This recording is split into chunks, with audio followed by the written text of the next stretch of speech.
టాలీవుడ్ లో పెద్ద దిక్కు ఎవరు? దీనికి ఎవరిని అడిగితే ఏం ఆన్సర్ చెప్తారు? దీనిపైన స్పందించారు ప్రముఖ నిర్మాత తమ్మారెడ్డి భరద్వాజ. వదల అనే ఒక సినిమా ప్రెస్ మీట్ లో ఆయన ఆసక్తికరమైన వ్యాఖ్యలు చేశారు. అసలు ఇండస్ట్రీలో పెద్ద దిక్కు అనే పదవి ఏది ఉండదని, కేవలం వారు చేసే పనులు, వాళ్ళు తీసుకునే బాధ్యతలు, వాళ్ళు చేసే సాయాన్ని బట్టి ఆ స్థాయి దక్కుతుందంటూ స్పష్టం చేశారు. స్వర్గీయ దాసరి నారాయణరావును ఉద్దేశించి ఆయన పేరు ప్రస్తావించకుండా గతంలో ఎవరికి ఏ కష్టం వచ్చినా ఆయన దగ్గరికి రానిచ్చేవారని, ఆయన చేసిన పనుల వల్లే అందరికీ దాసరి పెద్ద దిక్కుగా మారారని గుర్తు చేశారు. కానీ దాసరి మరణం తర్వాత ఇప్పుడు ఆ స్థానం ఖాళీగానే ఉందన్నారు తమ్మారెడ్డి.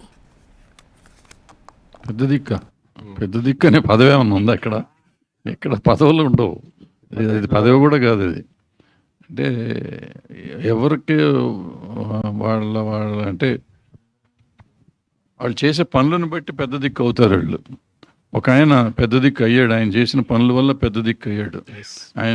ఆయన చేసిన పనుల వల్ల చాలామంది అక్కడికి వెళ్ళటం వల్ల ఆయన పెద్ద దిక్కు అయ్యాడు. ఇవాళ ఆయన లేరు కాబట్టి ఇంకెవరు లేరు. మళ్ళీ పెద్ద దిక్కు రావటం అనేది జరగదు నాకు తెలిసి. ఆయన ఒక్కడే, ఇంకొకడు రాడు, ఎప్పుడు లేడు కూడా.